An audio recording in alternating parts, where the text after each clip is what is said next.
আজ বানাচ্ছি কমলা লেবুর জেলি। উইকফিল্ডের এই জেলি পাউডারটা অ্যামাজন থেকে অর্ডার করে নিয়েছি। 3টে মতন কমলা লেবু ছাড়িয়ে নিয়ে খোসাগুলোকে একদম সরু করে কেটে নিলাম।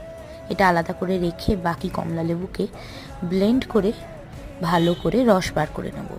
তিরিংকে পাউরুটি বা বিস্কিটের সাথে এই জ্যাম বা জেলিটা দেবো ভেবেছি। ব্লেন্ড করে নেওয়ার পর ভালো করে একটু ছেঁকে নিলাম।